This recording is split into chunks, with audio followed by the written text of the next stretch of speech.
요즘 아파트 값이 오른다고 신문기사, 언론에서 여기저기 많이 쏟아져 나오는데요. 지금 상황에서 제 생각을 여러분께 정리해서 말씀드려볼까 합니다. 여러분들께서도 여러분이 느끼는 의견을 많이 좀 댓글로 달아주시기 바랍니다. 혹시나 제 의견과 영상 보시는 분들과의 의견이 살짝 다를 수도 있지만 다소 불편하시더라도 서로의 의견 교환을 했으면 좋겠습니다.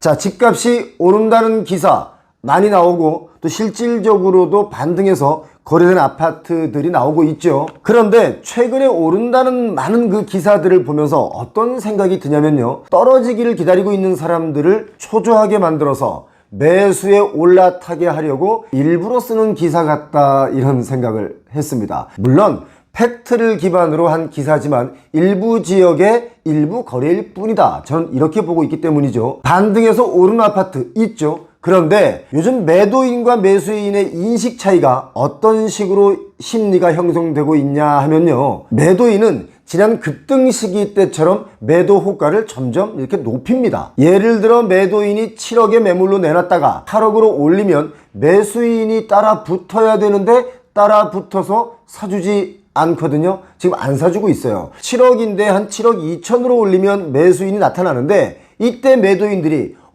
집값이 오른다더니 정말 또 오르네 하면서 괜히 8억으로 호가를 올리면 안 따라 붙는 거죠. 또 매수인의 심리는 매도인이 호가를 자꾸 올리면 아쉽지만 포기할 거야 라는 식으로 등을 돌립니다. 왜 이럴까요? 이유는 아주 간단하죠. 시중에 돈이 없습니다. 지금 우리나라가 가계부채가 102.2%라고 제가 지난 영상에서 말씀드렸었죠. 이거 세계 신기록입니다. 가계부채 102.2%는 GDP 대비입니다. 그러니까 돈이 없습니다. 지금 그 영상을 업로드한 지가 일주일 만에 한 80만 명 정도가 시청을 해 주셨는데요. 고맙습니다. 그러면 여기서 이런 질문들을 또 하시겠죠. 그럼 최근에 최고가를 찍어서 경신한 아파트들은 뭐냐? 라고 말씀하시는 분들이 있는데, 그건요, 그들만의 리그입니다. 중요한 것은요, 대다수의 평균적인 사람들이 집을 살 때 그 다음에 더 높은 가격으로 사줄 만한 세력이 있어야 부동산의 가격은 올라갑니다. 그런데 지금 빚이 너무 많아요. 그래서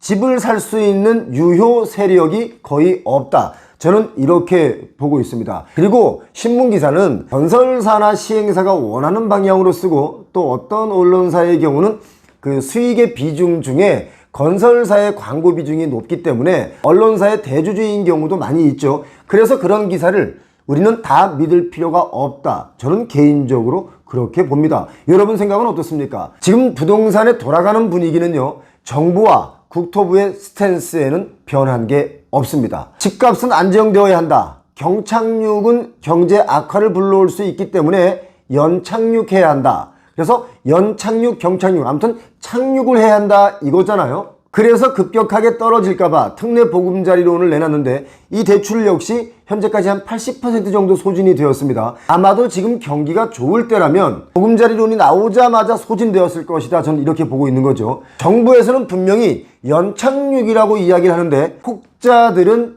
연착륙을 연이륙, 경이륙이라고 생각하는 분들이 있는 것 같습니다.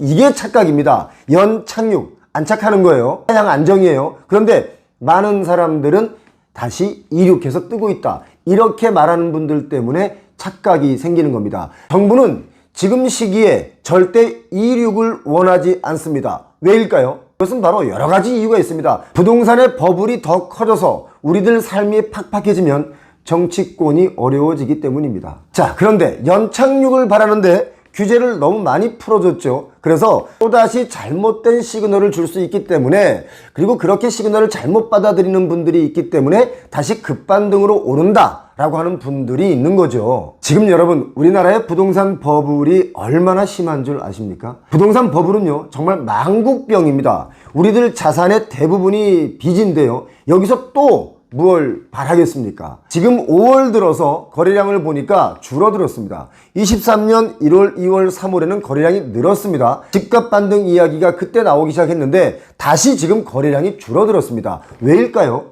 자, 서울의 경우를 보면 5월에 1768건이고요 4월에는 3100 84건이었습니다. 거의 절반 정도까지 거래량이 떨어졌잖아요. 거래량이 왜 다시 줄어들었을까요? 집값은 오르는데 좀 전에 말씀드린 것처럼 매수할 능력이 될 만한 사람의 비중은 적어졌다 이겁니다. 거래량이 늘지 않는 것은 당연한 거 아니겠습니까? 이제 부동산을 바라보는 눈들이 예전의 까막눈을 벗어난 거다. 전 이렇게 보고 있습니다. 뭐 지역에 따라 다소 편차가 있지만 아직도 미분양은 많이 남아 있습니다. 다만 정부 입장에서는 미분양이 생겨서 건설사에 문제가 생기는 것도 원하지 않는 스탠스죠. 여러 가지 경기가 어려워지기 때문이죠. 미분양이 해소가 안 되고 더 늘어나면 불안불안한 부동산 PF 문제가 터질 가능성이 점점 커집니다.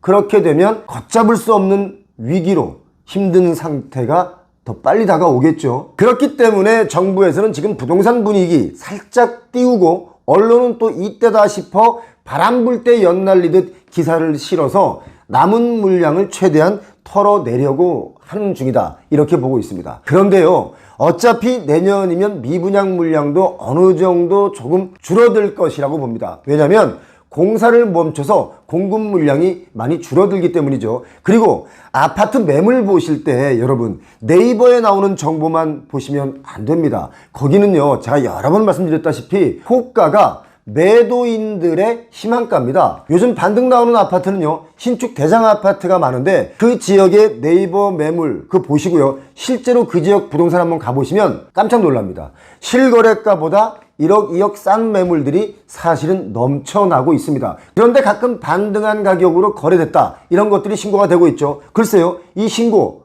또 몇 개월 뒤에 1년 되기 전에 취소 나올지 누가 압니까? 지금 저희가 예측하기로 서울 경기권의 역전세 문제가 터지는 그 시기가 9월에서 10월 사이가 될 것이다 라고 조심스럽게 예측하고 있습니다. 서울은 역전세 위험이요 48.3%입니다. 거의 절반이죠. 수도권은 딱 50%입니다. 50.9%니까. 그런데 전국적으로 평균이 52%입니다. 한마디로 전국 전체가 절반이 넘는 수치가 역전세다 이겁니다. 그래서 지금 오르는 지역은 일부 지역뿐이다. 이거 꼭 기억하시기 바랍니다. 그러니까 뭐 어디가 올랐다, 다시 최고가를 찍었다, 이런 뉴스에 흔들리지 않는 표용호TV 구독자가 되시길 바랍니다. 저희 표용호TV에서 주거용 부동산 말고도 상업용 부동산이 지금 공급 과잉으로 인해서 분양받으신 분들이 너무 힘들어한다, 이런 영상을 지역별로 정말 많이 보여드리고 있습니다. 지식산업센터랄지 상가랄지 이런 건 정말 조심하셔야 됩니다. 지식산업센터 단지의 메카인 서울 가산동마저도 공실이 넘쳐나고 그 지식산업센터의 상가는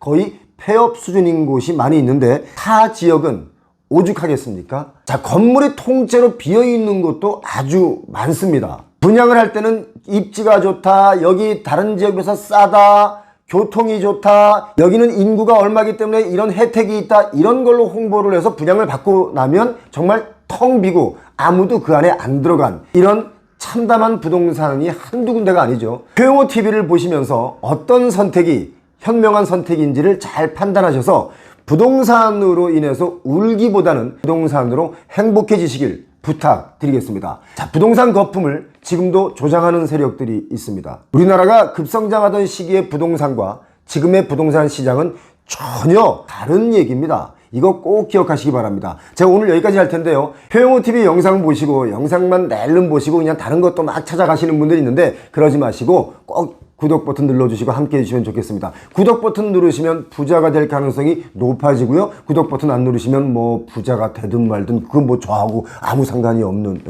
아무튼 오늘 행복한 하루 보내시기 바랍니다. 고맙습니다.